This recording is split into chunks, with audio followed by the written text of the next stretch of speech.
인도 북부 비하 지방에 겔루라고 하는 아주 조그만 그런 산골짜기 마을이 있었습니다. 이 마을은 주변이 모두 산으로 둘러싸여 있었습니다.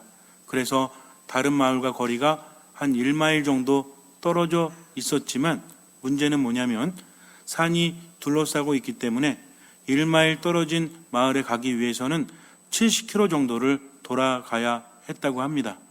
그러니까 사람들이 일자리를 구하러 가거나 또는 병원을 가거나 학교를 가거나 이런 것들을 제대로 하지 못했다는 거죠. 그래서 멀리 나가지 못하고 자기들끼리 자급자족하면서 그렇게 살아갔습니다. 그러다 보니까 경제적으로 어려울 수밖에 없죠. 하지만 급한 일이 있을 때는 어쩔 수 없이 나가야 합니다. 누가 아프거나 큰 일이 있거나 그럴 때는 그 마을까지 가야 되는데 이 산을 넘어가기에는 너무나 산이 가파랐기 때문에 웬만하면 맨몸으로는 오를 수 없는 산이었기 때문에 사람들은 어쩔 수 없이 돌아서 갔다고 합니다. 70km 정도. 그런데 1마일이 한 1.6km 정도죠. 마을은 1.6km 정도 떨어져 있는데 그 마을에 가기 위해서 70km를 돌아가야 한다는 것은 너무나 어려웠습니다. 지금처럼 도로가 발달하고 자동차가 있었던 시기가 아니기 때문에 그래서 1900년대 초반 중반까지도 사람들은 너무나 힘들어했다는 거죠. 그러던 어느 날 한 남자의 아내가 아프게 됩니다.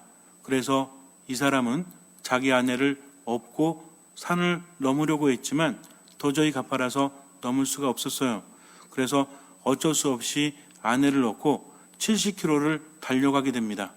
하지만 우리도 잘 알다시피 70km는 걸어서 가는 것도 쉽지가 않아요. 그런데 한 사람을 업고 더군다나 병자를 업고 간다는 것은 너무나 어려운 일이었습니다.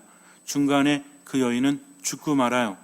그래서 아내의 시신을 다시 메고 돌아온 그 사람은 아내를 묻고 나서 시리에 빠집니다.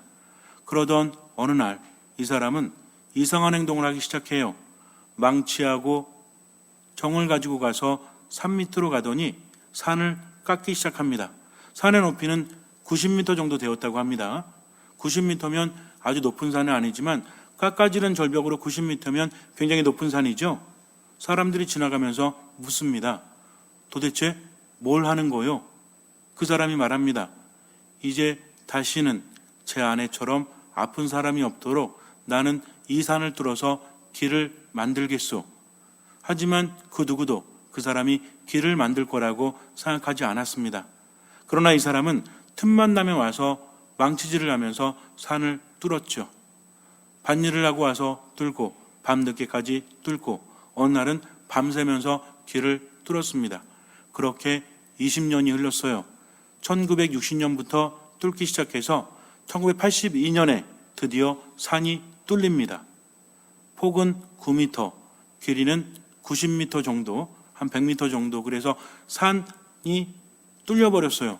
사람들은 깜짝 놀랐죠. 물론 그동안 그 사람을 도와준 사람도 있고 그러나 꾸준히 22년 동안 망치를 가지고 정을 가지고 길을 뚫었다는 것은 상상하기가 쉽지 않은 거죠. 이제 사람들은 옆마을로 편히 갈 수 있습니다. 1.6km 정도 되면 얼마면 가죠? 걸어가도 한 20분 정도? 그 정도. 늦어도 30분 안에는 가죠. 빨리 걸어가면 20분 안짝으로도 갈 수 있을 거예요. 성인이 1시간에 4km 걷는다고 하니까 1.6km는 2km보다 덜한 거니까. 그래서 거기를 뚫어서 자전거도 지나갈 수 있고 사람들도 지나갈 수 있었다고 합니다. 그 다음에 놀라운 변화가 일어났는데 이제 마을이 가깝기 때문에 사람들은 수시로 왕래할 수 있었죠. 마을이 발전하기 시작합니다. 한 사람의 힘 때문에 그렇게 되었다는 거죠. 자, 무엇이 그것을 가능하게 했습니까? 예전에는 70km를 돌아가야 됐기 때문에 대부분 포기했지만 이제는 뭐가 생겼기 때문에? 길이 생겼기 때문입니다. 길이라는 것은 이렇게 많은 것들을 바꿔 넣는다는 거죠. 우리가 인생을 살아가면서 때로는 힘들고 괴롭고 때로는 너무나 우울하고 화가 나고 짜증나고 절망 속에 빠져드는 이유는 무엇입니까? 어떤 사람들 때문에? 어떤 상황들 때문에? 아니죠. 우리가 가는 길이 생명으로 간다는 것을 확신하지 못하기 때문입니다. 인간이라는 존재는 고통도 이겨낼 수 있어요. 왜냐하면 고통 다음에 기쁨이 있다는 것을 알면, 즉 무엇이 있다면, 희망이 있다면 지금의 고통도 이겨낼 수 있다는 거죠. 그러나 문제는 내가 고통을 당해도 그 끝에 무엇이 있다면, 절망이 있다면 지금의 고통을 이겨내지 못한다는 거죠. 내가 의식하지 못해도 우리 영혼은 알고 있습니다. 우리 마음은 알고 있다는 거죠. 내가 어디로 가는지, 이렇게 가서 어떻게 되는지를. 그러니까 미래에 대한 불안과 두려움이 지금에 영향을 미치니까 이러지도 저러지도 못하고 점점 더 어떻게 됩니까? 몸은 멀쩡해도 뭐가 흩어지죠? 마음이 흩어진다는 거죠. 분노나 슬픔이나 미움이나 짜증이나 우울감이나 이렇게 부정적인 정서와 감정들은 우리 마음을 흩어지게 만들죠. 마음이 흩어지면 무엇 하나 제대로 할 수 있습니까? 없습니까? 무엇 하나 제대로 할 수 없다는 거죠. 버텨내지를 못합니다. 그러다 보니까 생각과는 전혀 다르게 살아간다는 거죠. 인간은 누구나 가치를 추구하죠. 정신적으로 문제가 없는 한 누구나 다른 사람에게 의미가 있고 스스로도 가치가 있는 삶을 원해요. 근데 마음은 그런데 자꾸 흩어지다 보니까 이겨내지 못하고 스스로의 삶을 지탱하지도 못하니까 점점 어떻게 돼요? 파괴적으로 변해간다는 거죠. 이것을 견디지 못하니까. 우리 보통 그렇죠. 밤에 이제 배터리를 충전을 충분히 해놨어야 되는데 스마트폰 같은 경우에 요즘에는 대부분 사용하시죠?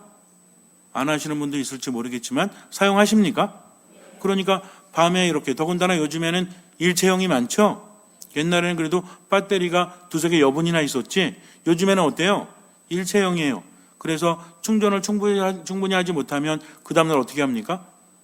딱 이제 출근하려고 봤는데, 밖에 나가려고 봤는데 배터리가 하나뿐이 안 남았어. 그럼 하루 종일 어때요? 불안하죠? 아닐 수도 있겠지만.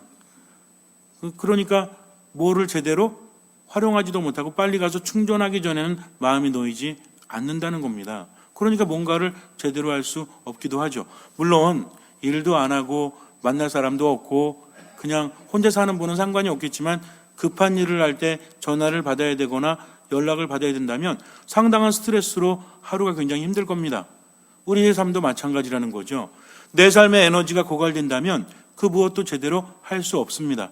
생각은 그렇지 않은데 삶은 내 마음과 생각과 전혀 다르게 흘러갈 수밖에 없다는 거죠. 이 무엇이 우리를 힘들게 하는가? 그 무엇 때문에 우리가 괴로워하는지를 알아야 되는데, 그러다 보니까 사람들은 어때요? 왜 힘든지를 알고 싶어 하죠. 인간은 근본적으로 이유를 알고 싶어 합니다. 그리고 해결하고 싶어 한다는 거죠. 내가 이렇게 힘든 것에 대해서 이유를 찾다 보니까 근본적인 이유를 찾지 못하니까 어디서 찾아요? 밖에서 찾는 거죠. 내 안에 문제가 있는데 거기서 찾지 못하고 자꾸만 누구 탓을 해요? 다른 사람 탓을 하는 거죠. 가족 탓을 하고 동료 탓을 하고 옆에 있는 또는 환경 탓을 합니다. 그렇게 하면서 스스로 답을 알았으니까 만족하고 있을지도 모른다는 거죠. 그러나 그것은 답이 되지 않아요. 우리는 왜 불행하죠? 우리는 왜 힘들고 마음이 흩어집니까? 겉으로는 멀쩡한데 마음이 흩어지다 보니까 점점 더 힘들어지죠. 그 이유는 무엇입니까? 이유는 하나라는 거죠. 신앙은 우리에게 그 답을 알려주고 있다는 겁니다. 하느님 안에 머물지 못하니까 마음이 흩어지는 거지 더 갖지 못해서 더 이루지 못해서가 아니라는 거죠. 근데 이것을 깨닫지 못한 채 다른 것만 추구하니까 마음은 점점 더 흩어지고 산산조각이 나요. 어디로 갑니까? 절망으로 죽음으로 간다는 거죠. 그러니까 시간이 흐를수록 더 나아지는 것이 아니라 더 힘들어지고 나만 힘든 것이 아니라 다른 사람도 더 힘들게 하면서 깊은 절망 속으로 빠져든다는 겁니다. 그러니까 이제는 알아야 돼요. 내 삶이 왜 힘든지를 하느님 안에 머물지 못하니까. 근데 문제는 뭐냐면 우리 스스로의 힘으로 하느님께 나아갈 수 있어요? 나아갈 수 없습니다. 죄 속에 사는 인간은 하느님 안에 머물 수 없기 때문이죠. 그래서 그 길을 우리가 만들 수는 없지만 누가 그 길을 만들어 주셨죠? 모두 함께. 누가 그 길을 만들어 주셨습니까? 예수 그리스도가 길을 만들어 주셨다는 거죠. 그러니 걱정할 필요가 없어요. 그 길만 가면 됩니다. 원래 하느님께 간다는 것은 아까 그 이야기에서 우리가 느낄 수 있었듯이 너무나 먼 거리라는 거죠. 그러나 주님께서는 그 산을 허무시고 우리가 하느님께 빨리 갈 수 있도록 만들어 주셨습니다. 당신을 통해서 그렇게 갈 수 있도록 만들어 주셨다는 거죠. 그렇다면 삶의 문제가 하느님 안에 머물지 못하는 곳에서 비롯되었고 하느님 안에 가는 유일한 길이 예수 그리스도라면 우리는 행복하기 위해서, 기쁘기 위해서, 평화롭기 위해서 뭘 하면 돼요? 그 길을 가면 돼요. 길은 주님께서 만드셨으니까. 이제는 아주 쉽죠? 그렇지 않아요. 에너지가 너무 없어서 그 길을 알면서도 제대로 가지 못합니다. 성당에 나간다고 뭐가 달라지나? 그러면서 걱정 안에서 헤어나오지 못해요. 왜냐하면 믿음이 뭔지를 아직도 모르기 때문입니다. 주님께서는 나를 나보다 더 잘 아세요. 주님께서는 나보다 나를 더 사랑하십니다. 그러니까 끊임없이 뭐라고 하시죠? 기적을 일으켜라 말하지 않으십니다. 뭐라고 하십니까? 믿어라. 믿지 못하겠거든 내가 한 일들을 보아서라도 믿어라 라고 말씀하십니다. 주님께서는 수많은 기적을 일으키셨고요. 역사 안에서도 성체의 기적이라든지 성모 발현 기적이라든지 이런 것들을 통해서 살아계신 하느님에 대해서 우리에게 이미 알려주고 계십니다. 그러니까 기적이 일어났다는 것은 정말 대단하다가 아니라 누가 계신다? 하느님께서 계시고 예수 그리스도를 통해서 하느님께 나아갈 수 있다는 것을 우리에게 알려준다는 거죠. 그러니까 우리는 뭐만 하면 돼요? 믿기만 하면 되죠. 근데 믿음이 힘들어. 왜 힘들어요? 에너지가 없기 때문에. 물론 기본적으로 그렇습니다. 그러나 뭐 하지 않으니까? 듣지를 않으니까. 믿음은 어디서 생겨난다고 했죠? 들음에서 온다고 했습니다. 내 삶이 너무나 힘들고 짜증나고 괴롭고 화가 나고 절망 속에 빠져들 때 나는 아무것도 할 수 없어요. 그러나 말씀을 청해 듣습니다. 어떻게? 겸손하게. 그냥 누워서 이렇게 듣는 것이 아니라 무릎을 꿇고 마음을 모아서 주님, 당신의 도우심이 없이는 저는 살아갈 수 없습니다. 저는 어디로 가야 합니까? 뭔가를 하려고 해도 자꾸만 망가집니다. 저는 노력하는데 열매를 맺지 못합니다. 주님, 정말 죽겠습니다. 저는 어떻게 해야 합니까? 라고 처절하게 기도하더라도 겸손하게 하십시오. 그러면 주님께서는 나보다 나를 더 사랑하시기 때문에 길을 알려주신다는 거죠. 그때부터 길이 보여요. 근데 힘들다고 불평하고 불만을 가지고 슬픔 속에 있으면서도 미사를 봉헌하지 않습니다. 기도를 하지 않아요. 말씀 안에 머물지를 않는다는 거죠. 믿음이라는 것은 내가 뭔가를 하는 것이 아니라 그분께 맡기고 따라가는 거라고 했죠. 그러면 걱정하거나 슬퍼하는 것이 아니라 이 시간에 무엇합니까? 기도해야 한다는 거죠. 미사 시간이 맞으면 미사를 봉헌해야 합니다. 주일 미사뿐만 아니라 평일 미사에도 적극적으로 참여해야 한다는 거죠. 비록 분심이 들고 비록 들리는 게 없어도 주님, 당신 안에 머물 테니까 알아서 해 주십시오. 길이라는 것이 그렇지 않아요? 처음에 갈 때는 힘들기도 하고 괴롭기도 하지만 가다 보니 어때요? 이제 그런 시기가 지나게 되면 제대로 된 마음으로 제대로 걷지 않습니까? 근데 처음부터 분심이 안 들 리가 있나요? 처음부터 잘 될 리가 있나요? 그러나 온전히 믿기 때문에 그 길을 가는 거죠. 아주 쉬우면서도 어려워요. 왜? 하면 쉬운데 안 하면 어렵다는 거죠. 걱정한다 한들 두려워한다 한들 바뀌는 건 아무것도 없어요. 그러나 미사 안에 머물고 말씀 안에 머물고 기도하다 보면 변화가 됩니다. 왜? 내가 하는 것이 아니라 주님께서 하시기 때문에. 왜 그렇죠? 믿음은 뭐를 불러일으키기 때문에? 기적을 불러일으키기 때문입니다. 예수님께서는 기적을 행하실 때마다 무엇을 보셨죠? 믿음을 보셨어요. 그 뭐라고 하십니까? 너의 믿음이 너를 구원하였다. 즉, 지금 내가 힘들고 아무것도 할 수 없지만 그래서 너무나 괴롭지만 그래도 믿습니다 하면서 말씀과 미사와 기도 안에 머물게 되면 나는 그분께 믿음을 둔 거죠. 그분 안에 머문 거죠. 그러다 보니까 그분 안에서 누구께로 갑니까? 하느님께로 나아간다는 거죠. 오늘 말씀이 우린 너무나 잘 알고 있지만 정말 알고 있는가 다시 한번 질문해야 돼요. 나를 통하지 않고는 아무도 아버지께 갈 수 없다라고 하십니다. 예수님이 뭘 만드셨죠? 미사를 만드셨어요. 또 말씀을 통해서 우리에게 오십니다. 너희들이 청하면 들어주겠다. 누구 이름으로 청하면? 내 이름으로 청하면. 그래서 우리는 기도할 때마다 뭐라고 해요? 본당신부 이름으로 비나이다. 우리 주 예수 그리스도를 통하여 비나이다. 여러분들이 힘들 때마다, 여러분들이 기도할 때마다 누굴 통해서 기도합니까? 우리 주 예수 그리스도를 통해서. 이게 얼마나 대단한 건지 몰라요. 그분이 보증해 주신다는 거죠. 그러니 걱정할 필요 있어요, 없어요? 없습니다. 두려워할 필요 있습니까, 없습니까? 없습니다. 그렇게 해봤자 아무것도 안 바뀌니까 그저 머물기만 하세요. 뭐 하지 않고? 판단하지 않고 온전히 맡기기만 하세요. 하지만 그래도 삶은 힘들어요. 그러니까 우리가 또 한 가지 알아야 될 것은 기본적으로 맡겼지만 너무 많은 것들을 걱정하지 말라는 거죠. 제가 예전에 어떤 산에 갔는데 이름은 기억이 나질 않아요. 어떤 산인지. 올라갈 때는 괜찮았는데 새벽에 올라갔거든요. 그래서 아침쯤에 도착해서 이제 도시락도 까먹고 이렇게 보고 이랬는데 갑자기 안개가 끼기 시작을 하더니 한 치 앞도 보이지 않습니다. 한 5명 정도 간 것 같은데 옆 사람만 보여요. 이렇게 동그랗게 앉았는데도 한 3사람은 안 보이고 바로 옆 사람만 보일 정도의 안개가 꼈다는 것을 여러분들은 상상이 가십니까? 그런 경우 겪어본 적 있으세요? 산에 올라갔을 때 정말 산 위에는 날씨가 급격하게 바뀌죠. 이게 웃기는 게 뭐냐면 말소리는 들려. 근데 누군 안 보여? 사람은 안 보여요. 그래서 이제 내려가야 되는데 이 산이 굉장히 험합니다. 절벽도 있고요. 위험해요. 그러니까 내려갈 때 발걸음이 가벼울까요? 무거울까요? 무거울 수밖에 없죠. 그래갖고 조심스럽게 가는데 앞에서 굉장히 잘 가는 거예요. 나머지 넷은 못 가는데 따라가려고 하니까 위험하죠. 그래서 불렀습니다. 좀 천천히 가라고. 그러면서 아니 죽으려고 그러냐고 왜 이렇게 빨리 가냐고 그랬더니 그분이 말씀하시기를 안개를 보지 말고 길을 보십시오. 이렇게 말했는데 그때 깨달은 게 뭐냐면 길은 보여요.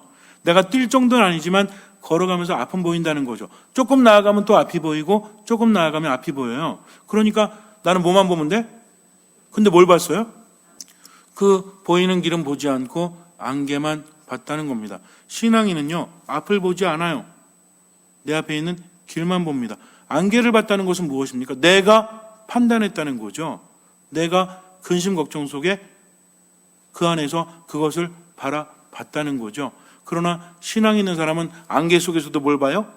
한 치 앞에 길만 보고 앞으로 나아가면 조금씩 인도하시는 분은 바로 그분이시라는 겁니다. 그렇기 때문에 신앙은 보이지 않아도 길만을 보고 갈 수 있다. 왜? 이 길이 하느님께 이어졌다는 뭐가 있기 때문에? 확실한 믿음이 있기 때문입니다. 여기에서 사람의 삶은 달라지기 마련이죠. 선택은 여러분들이 하셔야 돼요. 믿음을 두고 걸어가든지 걱정과 염려 속에서 그냥 주저앉아 있든지 이미 그 길은 우리에게 알려졌습니다. 잠시 눈을 감으세요. 삶이 힘든 것은 하느님께 나아가지 못하기 때문입니다. 그러나 인간의 힘으로는 나아갈 수 없죠. 그래서 예수 그리스도께서 그 길을 만드셨습니다. 우리는 미사 안에서, 말씀 안에서, 기도 안에서 그 길을 갈 수 있죠. 그러나 워낙 나약한 인간인지라 금세 걱정과 염려에 휩싸입니다. 하지만 우리가 해야 될 것은 바로 그거예요. 힘든 것을 바라보지 마세요. 길만 보고 가십시오. 바로 앞에 길만 보고 따라가면, 무조건 맡기고 그분을 따라가면 안개가 걷혔을 때 우린 이미 하느님 나라에 가까웠다는 것을 깨닫게 됩니다. 믿음이란 그런 거예요. 모든 것을 알기 때문에 따라가는 것이 아니라 알지 못해도 때로는 불안하고 두려워도 길이 보이기 때문에 따라가는 겁니다. 마치 별이 가면 따라갔다가 별이 멈추면 멈추었던 동방 박사들처럼 그렇게 가는 것이 바로 신앙입니다. 그러니 미사 안에, 말씀 안에, 기도 안에 온전히 머물면서 바로 지금 여기만 살아가십시오. 내일 걱정은 내일이 하도록 맡기세요. 계속 그렇게만 살아가십시오. 주님께서는 그 믿음을 보시고 우리 삶에 놀라운 기적을 일으켜 주실 것입니다. 아멘.